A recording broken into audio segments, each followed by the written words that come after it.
Hello, magandang tanghali sa ating lahat. Ayan, gagawa ako ng kalchi jurim or fish stew. Ayan ang aking ingredients. Ayan, patatas. And ilagay natin ang ating sibuyas. Ayan.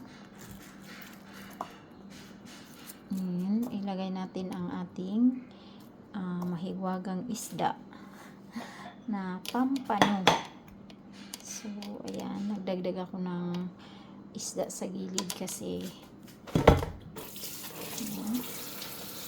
Then, maglagay tayo ng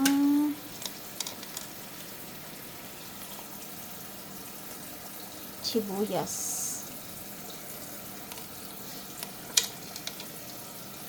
Ayan. Ito yung ginawa ko na chili powder. 2 spoon, then 1 spoon na soy sauce, 1 spoon na mirin, 1 spoon na tuna sauce, half spoon na sugar, and kunting black pepper. So, ang tawag dito ay kalchi jurim. So, ang anong natin ilagay natin dito ay ganyan. So, ilagay natin sa taas ng isda ang ating ginawang sauce.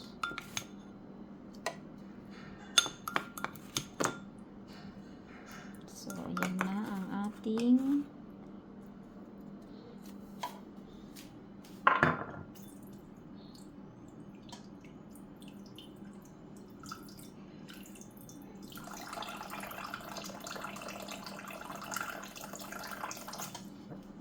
tapos ano natin siya ng tubig. Yung hinugasan natin nilagyan natin sa bowl. Lagyan natin siya ng tubig tapos lulutuin natin. So,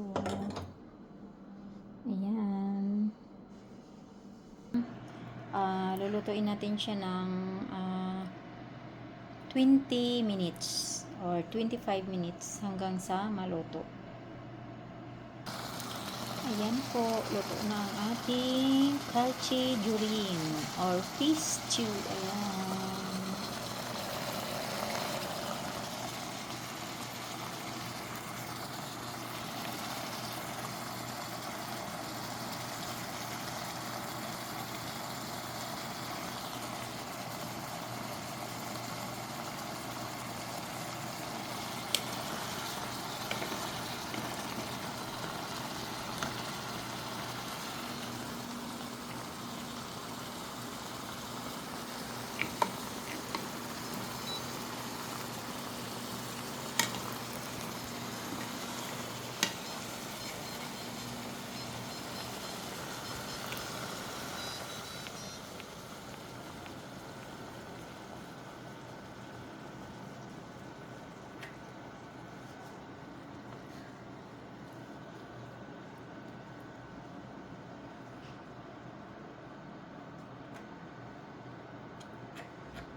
Ayan, luto ng ating kalchi jurim.